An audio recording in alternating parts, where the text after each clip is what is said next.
Olá, graça e paz. Estamos mais uma quinta-feira e tenho certeza que Deus vai falar ao seu coração nesse momento. Nós estamos unidos em Cristo e quer vivamos, quer morramos, estamos unidos no Senhor. E é isso que nós vemos na palavra do Senhor, isso que o Senhor nos garante, que estaremos com o Senhor, estamos com o Senhor, se cremos no Senhor e nada nos separará desse amor. E Ele voltará para nos buscar. Amém? Jesus está voltando. Os sinais estão aí. Jesus está voltando. E Ele disse que viria, em breve viria. Amém? E por isso nós somos sóbrios, nós andamos na luz e nós servimos ao Senhor. Porque sabemos que Ele está voltando e que também porque nós o amamos. Pois para isso Ele nos chamou, né? Para servirmos, para estarmos com Ele, fazendo a sua vontade. Amém? E é isso que a palavra de Deus nos diz na carta de 1 Tessalonicenses, que é a carta que nós estamos expondo nos domingos, nas reflexões de quinta-feira, nas devocionais, né? Nos encontros, tudo que a gente tem falado, pautado na carta de 1 Tessalonicenses, e tem sido muito bom nós fazemos essas exposições dos livros inteiros da Bíblia, de cartas inteiras da Bíblia, porque nós vemos a situação daqueles irmãos que receberam essa carta e vemos a semelhança com a nossa situação muitas vezes. E vemos a mesma verdade valendo para aqueles irmãos, valendo para nós hoje, porque a palavra de Deus é viva e eficaz, ela é eterna e ela fala aos nossos corações. Vamos orar nesse momento? Espero que a sua família esteja bem, você esteja bem. Espero que o Senhor tenha falado ao seu coração nesses dias e você tenha buscado o favor do Senhor. Amém? Vamos orar então? Pai, muito obrigado por esse dia, obrigado por esse sol, obrigado pela tua graça, pelo teu favor, obrigado pelo pão de cada dia, Senhor, em nossas mesas. Obrigado porque do Senhor é a terra e a sua plenitude, o mundo e os que nele habitam, Senhor. Tudo é do Senhor e nós somos teus mordomos, Senhor. E o Senhor nos satisfaz com o pão, Senhor, que está em nossas mesas e com o pão do céu, que é o próprio Cristo, Senhor. Pois Ele é a razão do nosso viver. Fale ao nosso coração nesse momento, perdoa os nossos pecados, sara as nossas feridas, abençoa nossos irmãos que estão enfrentando momentos difíceis, que estão enfermos, ou que estão passando por alguma situação desafiadora, que o Senhor possa estar dando a paz que excede todo entendimento. Em nome de Jesus. Amém. Amém, meus irmãos. Se você puder deixar a sua Bíblia aberta em 1 Tessalonicenses, nós vamos estar abordando mais o capítulo 5 hoje, e vamos estar falando sobre algo que nós já vimos domingo, mas nós vamos estar conversando um pouco mais sobre isso. Se você ainda não viu o vídeo que o pastor Paulo colocou no domingo, sugiro que assista antes e depois a gente conversa aqui mais sobre isso. Talvez você já ouviu a história de um ancião que andava cuidando de muitos animais. Ele dizia que era domador de todo tipo de animal. Alguns dizem que era um eremita, enfim. Mas você já deve ter ouvido essa história. Ele dizia ter que domar 2 falcões, treinar 2 águias, manter quietos 2 coelhos e vigiar uma serpente, carregar um asno e dominar um leão. Mas um dia alguém perguntou para ele: olha, onde estão esses animais que você tanto fala? Eu nunca os vejo. E aí o velho responde: esses animais todos os seres humanos têm. E aí ele fala que os 2 falcões são os olhos dele, pois eles se lançam sobre tudo que aparece, seja bom ou seja mal, e ele tem que domá-los para que se fixem sobre uma presa boa, sobre algo bom. Então os falcões são os seus olhos que ele tem que domar. Depois ele diz que as águias são as suas mãos, que elas ferem e destroçam com as suas garras. E ele diz que tem que treinar as suas mãos, as suas águias, para que sejam úteis sem ferir. Depois, os 2 coelhos, ele diz que eles querem ir para onde lhe agrada, fugindo dos demais, esquivando-se das dificuldades. E ele diz que tem que ensinar a ficar quietos, mesmo que seja penoso, problemático e desagradável. Esses são os seus pés, os coelhos. Só que ele diz que o mais difícil de vigiar é a serpente. Apesar de estar presa numa jaula de 32 barras, mal se abre a jaula e está sempre pronta para morder e envenenar os que a rodeiam. Se ele não vigiar de perto, diz ele, causa danos. E essa serpente é a sua língua. Depois ele diz que o asno é muito obstinado, não quer cumprir suas obrigações, alega estar sempre cansado e se recusa a transportar a carga de cada dia. Esse asno é o seu corpo. E ele diz que ele precisa dominar o leão, pois o leão ele sempre quer ser o rei, o mais importante, é vaidoso, é orgulhoso, e esse leão é o seu próprio coração. Todos nós temos esses animais, entre aspas, né? Todos nós temos que dominar esses nossos, digamos assim, nossos apetites, esses nossas andanças, nossas mãos, nossos olhos. Nós temos que nos dominar. Nós temos esses animais para vigiar. Por isso precisamos estar sempre alertas. E na Bíblia nós vemos a orientação de estarmos alertas, sóbrios quanto ao nosso modo de viver. Na carta de 1 Tessalonicenses, capítulo 5, nós vemos que o propósito de estarmos sóbrios, de estarmos alertas, ou até vigilantes, é para não sermos pegos de surpresa quando Jesus Cristo voltar. Quando Jesus Cristo voltar. Então, vamos ler o texto bíblico de 1 Tessalonicenses, capítulo 5, versículo do 1 ao 3. Diz o seguinte: Irmãos, quanto aos tempos e épocas, não precisamos escrever, pois vocês mesmos sabem perfeitamente que o dia do Senhor virá como ladrão à noite. Quando disserem paz e segurança, a destruição virá sobre eles de repente, como as dores de parto à mulher grávida, e de modo algum escaparão. Então ele diz, olha, vocês sabem que a gente não sabe o tempo e a época que o Senhor virá, o dia do Senhor. Mas quando vier, ele vai trazer destruição para aqueles que não aguardam. Para aqueles que têm uma falsa paz e uma falsa segurança longe de Cristo. Que depositam sua paz e sua segurança nas riquezas, na sua própria força. Por isso, o nosso alerta para nós que cremos no Senhor Jesus é estar alerta para não ser pego de surpresa. Então esteja alerta para não ser pego de surpresa.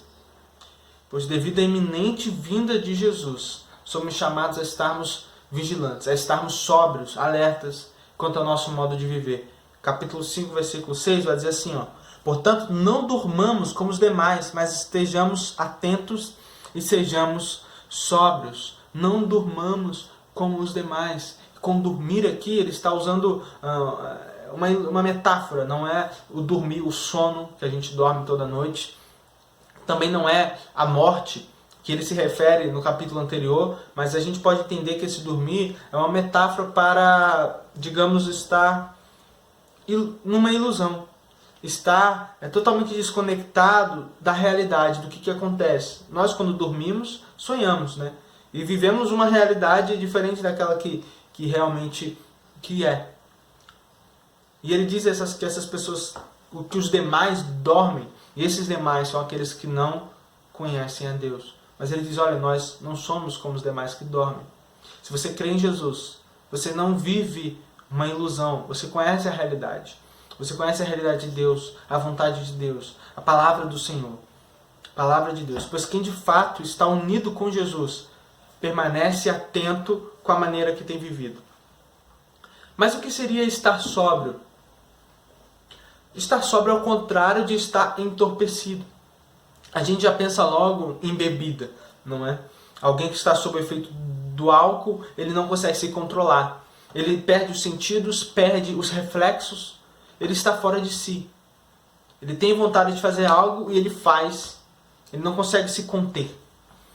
Figuradamente, estar sóbrio é estar livre de ilusão, ou seja, das influências intoxicantes do pecado. como a paixão egoísta, a ganância, que nos projeta para uma vida de modo a buscar essas coisas independente dos resultados, independente dos meios. E muitas vezes nós nos tornamos maquiavélicos. Muitas vezes os fins justificam os meios, porque nós acabamos vivendo nessas ilusões. Aqueles que estão distantes de Cristo vivem nessa ilusão. Muitas vezes nós que temos Cristo, temos essa inclinação para viver essa ilusão. E muitas vezes nos perdemos a direção. Perdemos a direção. Estar sóbrio é poder fazer um julgamento claro. Estar em perfeito juízo para poder saber o que é certo, o que é errado. O que agrada a Deus e o que desagrada a Deus. Mais que isso, é poder evitar aquilo que desagrada a Deus.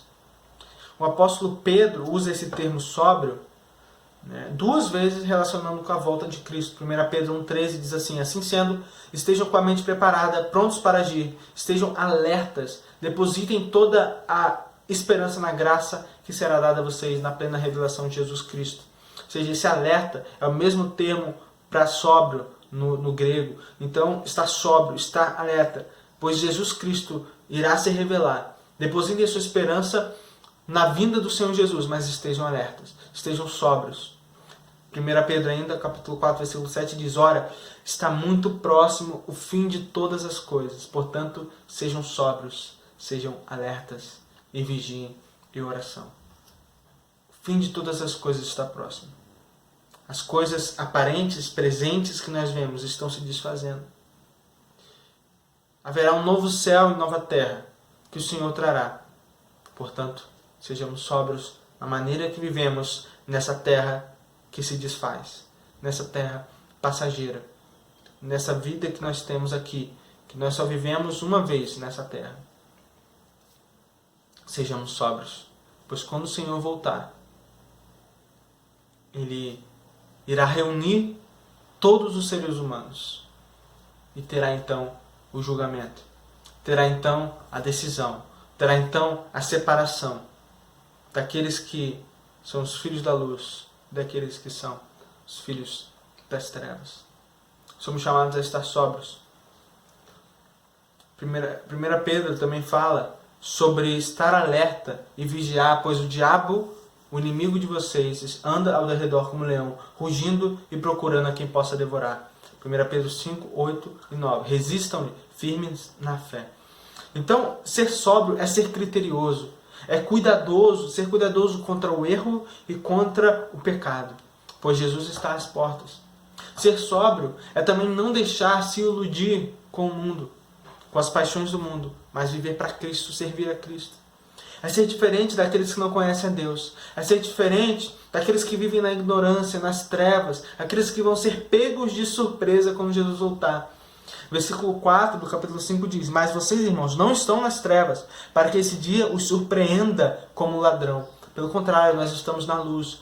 O dia do Senhor não será uma surpresa indesejada para nós, mas será algo esperado. É uma expectativa vinda do Senhor. Por isso nós vivemos para o Senhor, de acordo com essa realidade de Cristo, como se Cristo já estivesse vindo. Nós vivemos da maneira que nós buscamos viver, da maneira que nós viveremos quando o Senhor voltar, que será um reino de paz, de santidade, de pureza.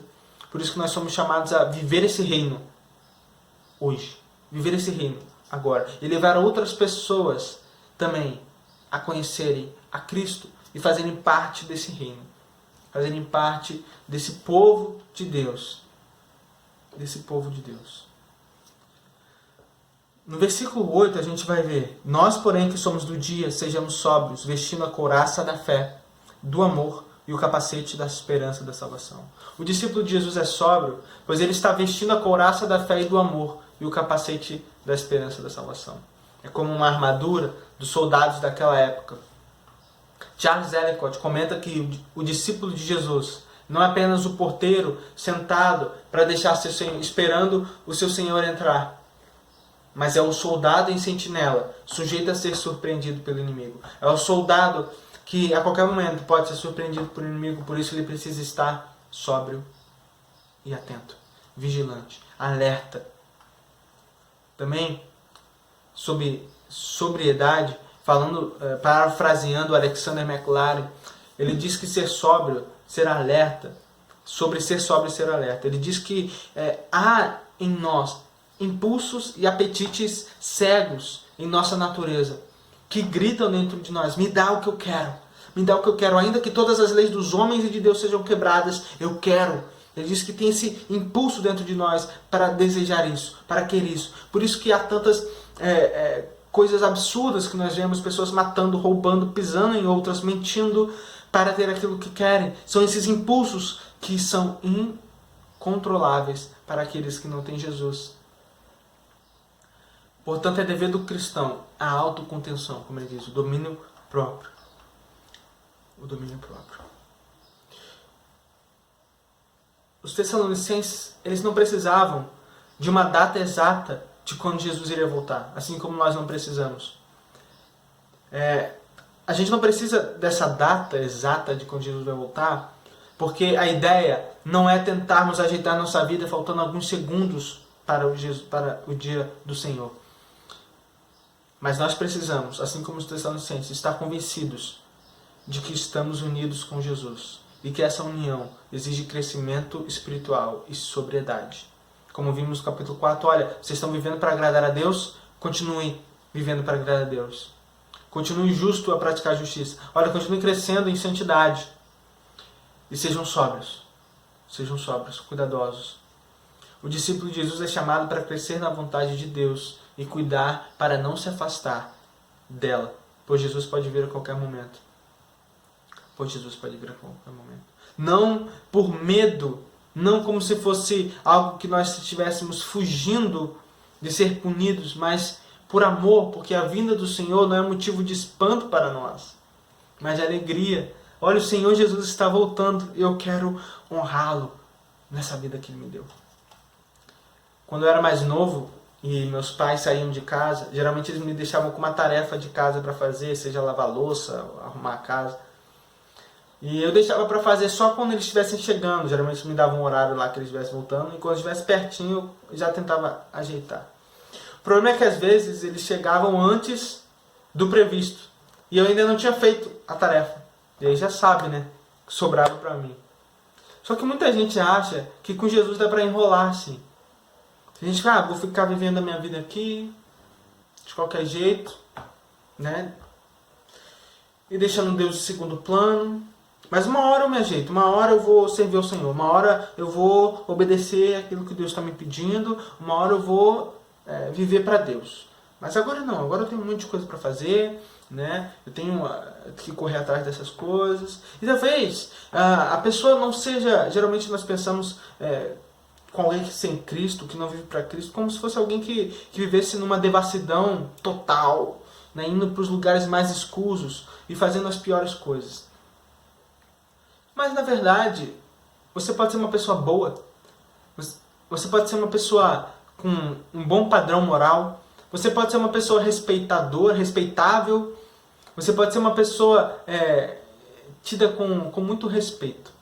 Você pode ser uma pessoa bem influente, você pode ser uma pessoa que tem voz, você pode ser uma pessoa agradável de se estar perto, você pode ser uma pessoa que faz caridade, você pode fazer tudo isso, você pode ter uma boa família, você pode ter um bom emprego, você pode ter uma estabilidade financeira, você pode ter aquele sonho americano, né, que a gente é muito influenciado, mesmo estando no Brasil. Você pode ter essa vida.